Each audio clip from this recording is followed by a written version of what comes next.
रात घनी हो चुकी थी। गंगा किनारे बसे काशी नगर में हल्की ठंडी हवा बह रही थी। एक प्रतिष्ठित ब्राह्मण परिवार के आंगन में एक नवजात कन्या की किलकारी गूंजी। पिता मोरोपंत और माता भागीरथी की आंखों में खुशी के आंसू थे।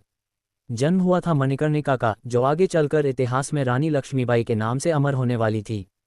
बाल्यकाल से ही मणिकर्णिका अन्य लड़कियों से भिन्न थी। जब लड़कियां गुड़ियों से खेलतीं तब वह तलवार और धनुष चलाने में रुचि रखती। बचपन में ही उसने घुड़सवारी, कुश्ती और शस्त्रविद्या में निपुणता हासिल कर ली थी। काशी के प्रसिद्ध योद्धा तात्या टोपे की देखरेख में उसने तलवारबाजी सीखी।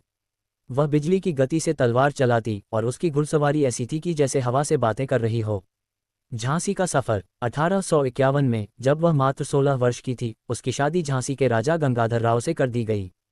विवाह के बाद वह रानी लक्ष्मीबाई के नाम से प्रसिद्ध हुईं। महल की भव्यता और राजसी ठाट बाट के बावजूद लक्ष्मीबाई की आत्मा एक योद्धा की थी। उन्होंने झांसी की सुरक्षा व्यवस्था को मजबूत किया और महिलाओं को भी युद्ध कौशल सिखाने लगीं। संकट का साया। 1853 में गंगाधर राव का स्वास्थ्य गिरने लगा।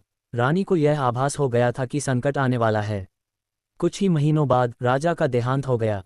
अंग्रेजों ने डॉक्ट्रिन ऑफ लैप्स नीति के तहत झांसी पर अपना हक जताया, क्योंकि राजा का कोई उत्तराधिकारी नहीं था। लेकिन लक्ष्मीबाई ने झांसी को अंग्रेजों के हाथों जाने से इनकार कर दिया और सिंहासन पर बैठकर एक शपथ ली, मैं अपनी झांसी नहीं दूंगी। युद्ध की तैयारियां। 1857 की क्रांति की आहट सुनाई देने लगी थी। रानी ने झांसी के किले को मजबूत किया, सैनिकों को तैयार किया और युद्धनीति बनाई। महिलाओं की एक सेना तैयार की गई, जिसमें झलकारी बाई जैसी वीरांगनाएं भी शामिल थीं। झांसी अब युद्ध के लिए तैयार थी। 1858 अंग्रेजों का आक्रमण। ब्रिटिश सेना ने झांसी पर चढ़ाई कर दी। जनरल ह्यू ब्रोज के नेतृत्व में अंग्रेजों ने झांसी को चारों ओर से घेर लिया। चारों दिशाओं से तोपें गरजने लगीं और किले की दीवारें हिलने लगीं। लेकिन रानी लक्ष्मीबाई अडिग खड़ी रहीं।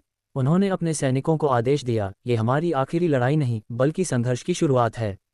रणभूमि में रानी लक्ष्मीबाई ने अपने प्रिय घोड़े बादल पर सवार होकर दुश्मनों का सामना किया।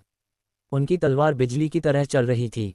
झांसी की गलियों में खून की नदियां बह रही थीं, लेकिन रानी की हिम्मत और जोश ने दुश्मनों को पीछे हटने पर मजबूर कर दिया।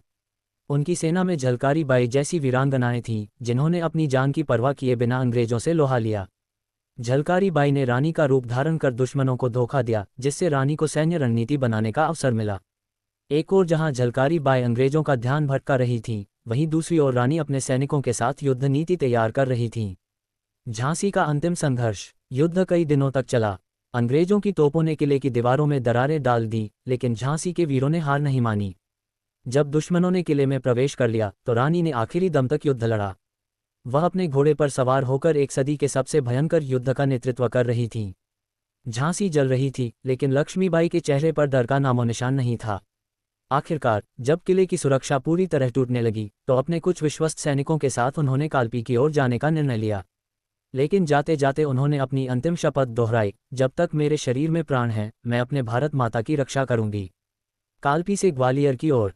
कालपी पहुंचकर रानी लक्ष्मीबाई ने तात्या टोपे और अन्य क्रांतिकारियों के साथ मिलकर एक और मोर्चा खोलने की योजना बनाई। कालपी में भीषण युद्ध हुआ, लेकिन अंग्रेजों की संख्याबल और हथियारों के आगे विद्रोहियों को पीछे हटना पड़ा।